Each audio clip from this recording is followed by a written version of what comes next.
السلام علیکم ورحمۃ اللہ وبرکاتہ۔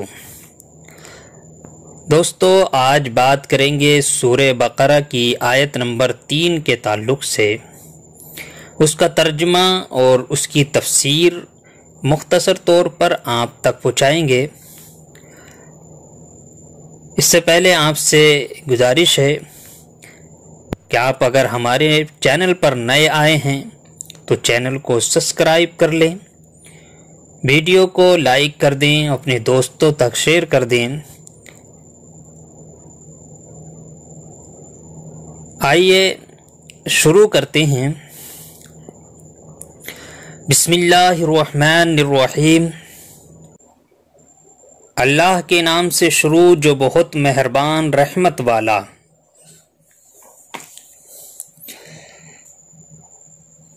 الذین یؤمنون بالغیب ویقیمون الصلاة ومما رزقناہم ینفقون۔ ترجمہ کنز ایمان: وہ جو بے دیکھے ایمان لائے اور نماز قائم رکھیں اور ہماری دی ہوئی روزی میں سے ہماری راہ میں اٹھائیں۔ وہ لوگ جو بغیر دیکھے ایمان لاتے ہیں اور نماز قائم کرتے ہیں اور ہماری دی ہوئی روزی میں سے کچھ ہماری راہ میں خرچ کرتے ہیں۔ تفسیر: الذین یؤمنون بالغیب، وہ لوگ جو بغیر دیکھے ایمان لاتے ہیں۔ یہاں سے لے کر المفلحون تک کی 3 آیات مخلص مومنوں کے بارے میں ہیں، جو ظاہری اور باطنی دونوں طرح سے ایمان والے ہیں۔ اس کے بعد 2 آیتیں ان لوگوں کے بارے میں ہیں جو ظاہری اور باطنی دونوں طرح سے کافر ہیں، اور اس کے بعد 13 آیتیں منافقین کے بارے میں ہیں جو کہ باطل میں کافر ہیں اور اپنے آپ کو مسلمان ظاہر کرتے ہیں۔ آیت کے اس حصے میں متقی لوگوں کا ایک وصف بیان کیا گیا ہے کہ وہ لوگ بغیر دیکھے ایمان لاتے ہیں، یعنی وہ ان تمام چیزوں پر ایمان لاتے ہیں جو ان کی نگاہوں سے پوشیدہ ہیں، یعنی چھپی ہوئی ہیں، اور نبی کریم صلی اللہ تعالی علیہ وسلم نے ان کے بارے میں خبر دی ہے، جیسے مرنے کے بعد دوبارہ زندہ کیا جانا، قیامت کا قائم ہونا، اعمال کا حساب ہونا اور جنت و جہنم وغیرہ۔ ایک قول یہ بھی ہے کہ یہاں غیب سے قلب یعنی دل مراد ہے۔ اس صورت میں آیت کے معنی یہ ہوں گے کہ وہ دل سے ایمان لاتے ہیں۔ ایمان اور غیب سے متعلق چند اہم باتیں۔ اس آیت میں ہمیں ایمان اور غیب کا ذکر ہوا ہے، اس لیے اس سے متعلق چند اہم باتیں یاد رکھیں۔ نمبر 1، ایمان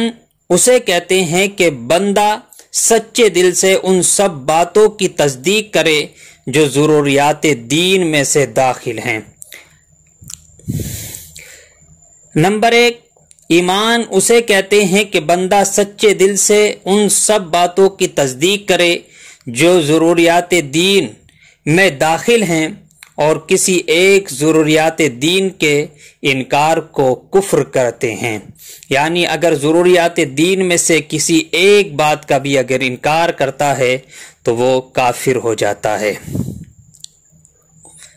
اور ضروریات دین کے کسی ایک لفظ کو بھی انکار کرنے کو کفر کہتے ہیں۔ نمبر 2، عمل ایمان میں داخل نہیں ہوتے، اس لیے قرآن پاک میں ایمان کے ساتھ عمل کا جدا گانا ذکر کیا جاتا ہے، جیسے اس آیت میں بھی ایمان کے بعد نماز اور صدقہ کا ذکر علیحدہ طور پر کیا گیا ہے۔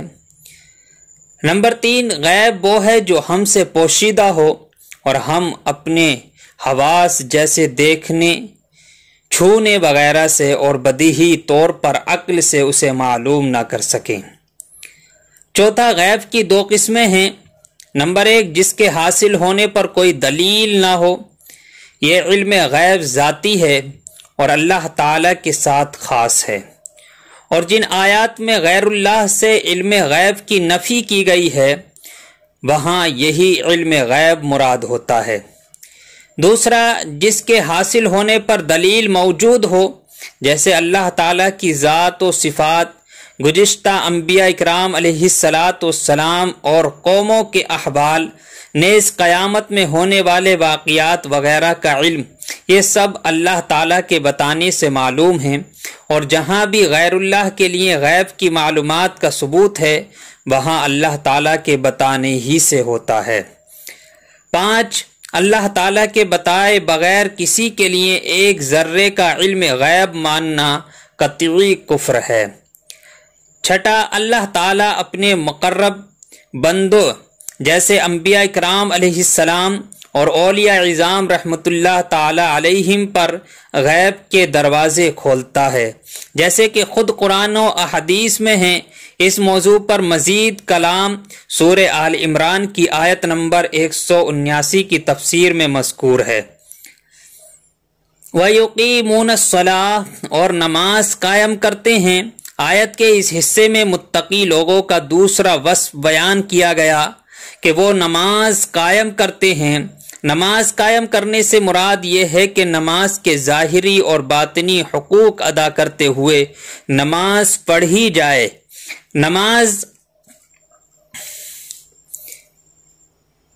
نماز کے ظاہری حقوق یہ ہیں کہ ہمیشہ ٹھیک وقت پر پابندی کے ساتھ نماز پڑھی جائے،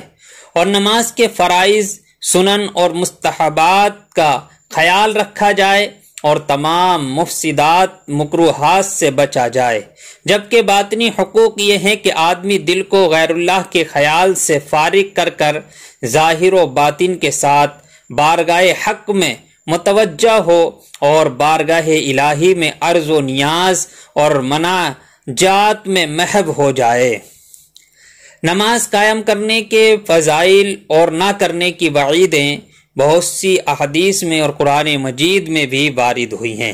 یہاں چند آپ کے سامنے پیش کر دوں۔ قرآن مجید اور احادیث میں نماز کے حقوق کی ادائیگی کے ساتھ نماز پڑھنے والوں کے فضائل بیان کیے گئے ہیں، اور نہ پڑھنے والوں کی مذمت بیان کی گئی ہے۔ چنانچہ سورہ مومنون میں اللہ تعالی ارشاد فرماتا ہے، قد افلح المؤمنون الذین هم فی صلاتهم خاشعون، بے شک وہ ایمان والے کامیاب ہو گئے جو اپنی نماز میں خشوع و خضوع کرنے والے ہیں۔ اسی صورت میں ایمان والوں کے مزید اوصاف بیان کرنے کے بعد ان کا ایک وصف یہ بیان فرمایا گیا، والذین هم علی صلواتہم یحافظون، اور وہ جو اپنی نمازوں کی حفاظت کرتے ہیں۔ اور ان اوصاف کے حامل ایمان والوں کے بارے میں ارشاد فرماتا ہے، اولئک هم الوارثون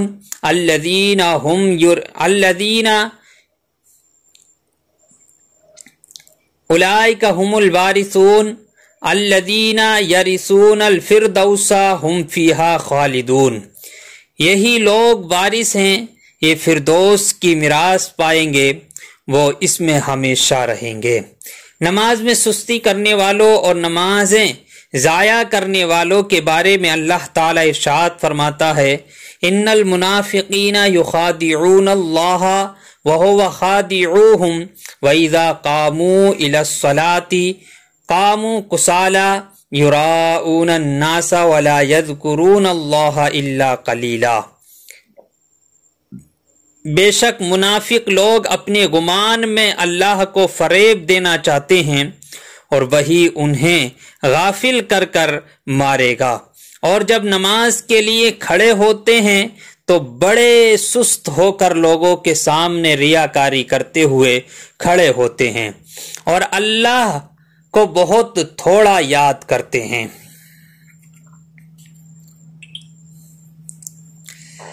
اور اللہ تبارک و تعالی ارشاد فرماتا ہے، فَخَلَفَ مِن بَعْدِهِمْ خَلْفٌ أَضَاعُوا الصَّلَاةَ وَاتَّبَعُوا الشَّهَوَاتِ فَسَوْفَ يَلْقَوْنَ غَيًّا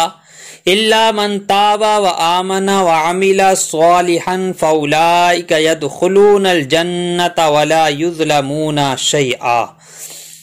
تو ان کے بعد وہ نالائق لوگ ان کی جگہ آئے جنہوں نے نمازوں کو ضائع کیا اور اپنی خواہشوں کی پیروی کی، تو ان قریب وہ جہنم کی خوفناک وادی گیا سے جا ملے یا گیا سے جا ملیں گے، مگر جنہوں نے توبہ کی اور ایمان لائے اور نیک کام کیے تو یہ لوگ جنت میں داخل ہوں گے اور ان پر کوئی زیادتی نہیں کی جائے گی۔ حضرت عثمان غنی رضی اللہ تعالی عنہ فرماتے ہیں کہ سرکار دو عالم صلی اللہ علیہ وسلم نے ارشاد فرمایا، جس نے میرے اس وضو کی طرح وضو کیا، پھر اس طرح 2 رکعت نماز پڑھی کہ ان میں خیالات نہ آنے دیں، تو اس کے پچھلے تمام گناہ بخش دیے جائیں گے۔ حضرت عقبہ بن عامر رضی اللہ تعالی عنہ سے روایت ہے، سید المرسلین صلی اللہ تعالی علیہ وسلم نے ارشاد فرمایا، جو بھی مسلمان اچھے طریقے سے وضو کرتا ہے پھر کھڑے ہو کر اس طرح 2 رکعت نماز پڑھتا ہے کہ اپنے دل اور چہرے سے متوجہ ہو کر یہ 2 رکعتیں ادا کرتا ہے تو اس کے لیے جنت واجب ہو جاتی ہے۔ حضرت عبداللہ بن عمر رضی اللہ تعالی عنہما سے روایت ہے، حضور پر نور صلی اللہ تعالی علیہ وسلم نے ارشاد فرمایا، جس نے نماز پر مدامت کی تو قیامت کے دن وہ نماز اس کے لیے نور، برہان اور نجات ہوگی، اور جس نے نماز کی محافظت نہ کی تو اس کے لیے نہ نور ہے، نہ برہان ہے، نہ نجات، اور وہ قیامت کے دن قارون، فرعون، حامان اور ابی بن خلف کے ساتھ ہوگا۔ حضرت ابو سعید خدری رضی اللہ تعالی عنہ سے روایت ہے، حضور اقدس صلی اللہ علیہ وسلم نے ارشاد فرمایا، جس نے جان پوچھ کر نماز چھوڑی تو جہنم کے اس دروازے پر اس کا نام لکھ دیا جاتا ہے جس سے وہ داخل ہوگا۔ وَمِمَّا رَزَقْنَاهُمْ يُنْفِقُونَ، اور ہمارے دیے ہوئے رزق میں سے کچھ ہماری راہ میں خرچ کرتے ہیں۔ آیت کے اس حصے میں متقی لوگوں کا تیسرا وصف بیان کیا گیا کہ وہ اللہ تعالیٰ کے دیے ہوئے رزق میں کچھ اللہ تعالیٰ کی راہ میں خرچ کرتے ہیں۔ راہ خدا میں خرچ کرنے سے یا زکوٰۃ مراد ہے، جیسے کئی جگہوں پر نماز کے ساتھ زکوٰۃ ہی کا ذکر ہے، یا اس سے مراد تمام قسم کے صدقات ہیں، جیسے غریبوں، مسکینوں، یتیموں، طلبہ، علماء اور مساجد اور مدارس وغیرہ کو دینا۔ نیز اولیاء اکرام یا فوت شدگان کے ایصال ثواب کے لیے جو خرچ کیا جاتا ہے وہ بھی اسی میں داخل ہیں کہ وہ سب صدقات نافلہ ہیں۔ مال خرچ کرنے میں میانہ روی سے کام لیا جائے۔ آیت میں فرمایا گیا کہ جو ہمارے دیے ہوئے میں سے کچھ ہماری راہ میں خرچ کرتے ہیں، اس سے معلوم ہوا کہ راہ خدا میں مال خرچ کرنے میں ایسا نہیں ہونا چاہیے کہ اتنا زیادہ مال خرچ کر دیا جائے کہ خرچ کرنے کے بعد آدمی پچھتائے، اور نہ ہی خرچ کرنے میں کنجوسی سے کام لیا جائے، بلکہ اس میں اعتدال ہونا چاہیے۔ اس چیز کی تعلیم دیتے ہوئے ایک اور مقام پر اللہ تعالی ارشاد فرماتا ہے، وَلَا تَجْعَلْ يَدَكَ مَغْلُولَةً إِلَىٰ عُنُوقِكَ وَلَا تَبْسُطْهَا كُلَّ الْبَسْطِ فَتَقْعُدَ مَلُومًا مَحْسُورًا، اور اپنا ہاتھ اپنی گردن سے باندھا ہوا نہ رکھو اور نہ پورا کھول دو کہ پھر ملامت میں حسرت میں بیٹھے رہ جاؤ۔ اور کامل ایمان والوں کا وصف بیان کرتے ہوئے ارشاد فرمایا، والذین اذا انفقوا لم یسرفوا ولم یقتروا، اور وہ لوگ کہ جب خرچ کرتے ہیں وکان بین ذالک قواما، تو نہ حد سے بڑھتے ہیں اور نہ تنگی کرتے ہیں، اور ان دونوں کے درمیان اعتدال سے رہتے ہیں۔ تو گویا کہ اللہ تبارک و تعالیٰ کی راہ میں خرچ کرنا چاہیے، اور خرچ کرتے میں یہ یاد رکھیں کہ نہ اتنا کم خرچ کریں کہ کنجوسی کریں اور نہ اتنا زیادہ خرچ کریں کہ دینے کے بعد پچھتاوا ہو۔ اس لیے اپنی اوقات سے، اپنی حیثیت